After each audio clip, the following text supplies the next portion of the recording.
जो स्ट्रक्चर है वो प्रदेश पर आधारित है। मैं समझता हूँ काफी क्लियर हो गया है, फिर और भी आगे जब उसका हम एक्सप्लेनेशन करेंगे उस आगे चल सकते हैं। मनीषी, आपने अभी परमाणु के बारे में बताया, तो परमाणु तो डायमेंशन लेस होता है, तो फिर वो एक प्रदेश कैसे ऑक्युपाई करता है? और समय की व्याख्या भी परमाणु की गति से की गई है, तो आप बतलाएं कि ये समय की परिभाषा किस प्रकार हुई है? बनर्जी साहब, ये परमाणु शब्द जो है ना, उसको भी हमें थोड़ा टेक्निकली समझना पड़ेगा। आज विज्ञान ने एटम कहा जिसको, व्हेन एटम वाज डिस्कवर्ड, उस समय पता नहीं था कि एटम भी टूट जाएगा, इलेक्ट्रॉन प्रोटॉन इन सबको अलग अलग कर दिए जाएंगे। लेकिन एटम शब्द जो है वो यही बताता कि it is indivisible, but now we know it is not indivisible. तो अब हम कल्पना करें, जैसे एक एलिमेंट्री पार्टिकल को ले, इलेक्ट्रॉन को ले, या ऐसे करते करते क्वार्क को ले लिया हमने। क्वार्क तक भी अगर हम जाएंगे तो अल्टीमेटली हमें यह संभावना बनी रहेगी कि there is something beyond quark, beyond that. ऐसे करते करते आप आगे से आगे चलते जाएंगे, परमाणु भी उसी प्रकार एक इंडिविजिबल पार्ट आ जाएगा जिसके फिर दोबारा नहीं होंगे। इसको हम यूं कह सकते हैं, दैट इज परमाणु is the ultimate particle, ultimate unit of material world. इसको हम परमाणु कहेंगे। अब ये परमाणु भी जो हमने अभी बताया मटीरियल वर्ल्ड का, वो है from the point of view physics कह सकते हैं, भौतिक जगत।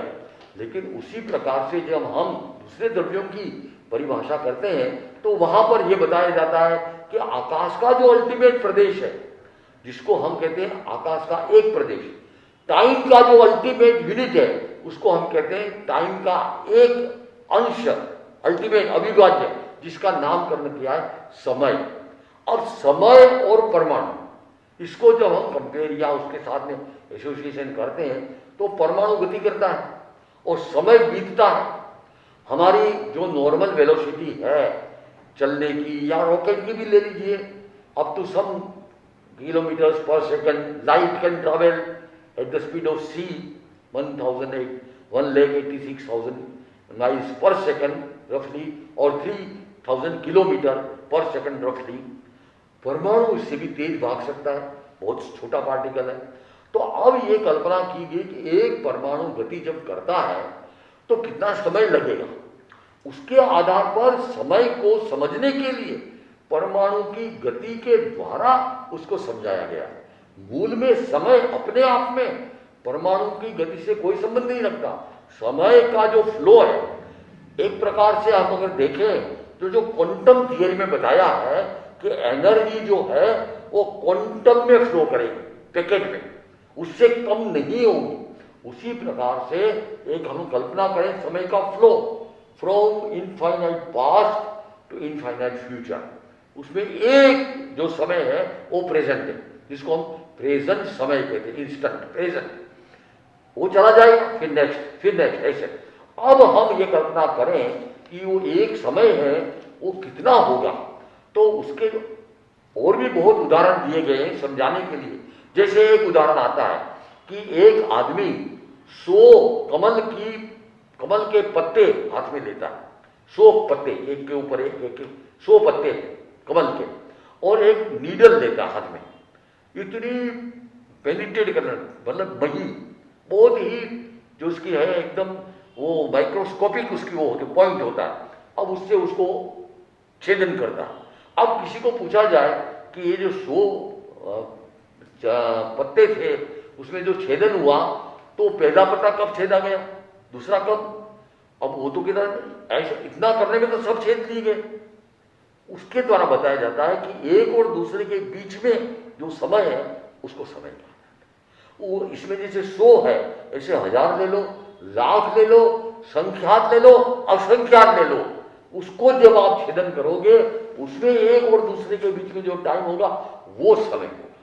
और परमाणु की गति से कैसे नापेंगे कि परमाणु एकदम स्लो चलता है, जिसको कहते हैं परमाणु को कोई फोर्स नहीं है, कोई वैसा वो नहीं है, तो वो अपनी स्वाभाविक गति में कितनी लोएस्ट वेलोसिटी उसकी होगी, तो कितनी होगी कि वो आकाश के एक प्रदेश से आकाश के दूसरे प्रदेश पर चला जाएगा without any force of own, अपने आप।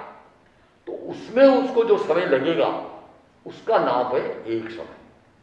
लेकिन अगर वो परमाणु में वेलोसिटी है, एनर्जी है, फोर्स है, और उसको वहां से मतलब ट्रिगर किया गया स्पीड को, और वो गया, इतनी स्पीड, इतनी वेलोसिटी जो टाइम ये लाइट की वेलोसिटी से भी ज्यादा होकर के, और पूरे यूनिवर्सल स्पेस जो फाइनाइट है, जो मैंने बताया था 343 क्यूबिक रज्जु है, उसका एक डायमेंशन 14 रज्जु है और बाकी डायमेंशन अलग अलग है। तो मान लीजिए lower end of the universe से एक परमाणु चला और वो कहां पहुंचा, अपर एंड ऑफ द यूनिवर्स तक। कितना टाइम लगेगा उसमें? हाईएस्ट वेलोसिटी अगर परमाणु की होगी तो एक समय लगेगा। इस प्रकार से समय को रिलेटिव, जब स्लो स्पीड होगी तो एक प्रदेश से एडजेसेंट प्रदेश में जाने में एक समय लगेगा। जब हाई वेलोसिटी होगी तो लोक के एक एंड में से दूसरे एंड में जाने में एक समय लगेगा। इस प्रकार से समय को रिलेटिव हमें समझना है, लेकिन समय अपने आप में फ्लो करता है। न वो एटम की गति को देखता है, न वो दूसरों को देखता है, उसका अपना माप है, उसका अपना गणित है कि एक इतने काल में इतना समय बीतेगा। तो उसमें उसका सारा यूनिट ऑफ टाइम दिया गया है, इतने समय में, इतने काल में इतना होता है। उसमें छोटा से छोटा नाप हमारे जो टाइम यूनिट में आता है, जो मेजरेबल है, उसको आवलिका कहा जाता है। और एक आवलिका में 65,536 एक घंटे, एक मुहूर्त, 48 मिनट्स में 65,536 आवलिकाएं होती है, और एक आवलिका में असंख्य समय होते हैं। ऐसे करके टाइम यूनिट को फिर मेजर किया जाता है। आवलिका से फिर हम घड़ी पर आते हैं, मुहूर्त पर आते हैं, दिन पर आते हैं, वर्ष पर आते हैं, फिर आगे से आगे आते हैं। तो ये टाइम यूनिट का जो सारा कंसेप्ट है मूल समय से शुरू होता है। जो इंडिविजुअल पार्ट ऑफ टाइम है, it is not measurable in terms of any other thing which we know, but mathematically it is computable through formula which has been given. तो आपने बताया ऋषि कि परमाणु की गति और समय का संबंध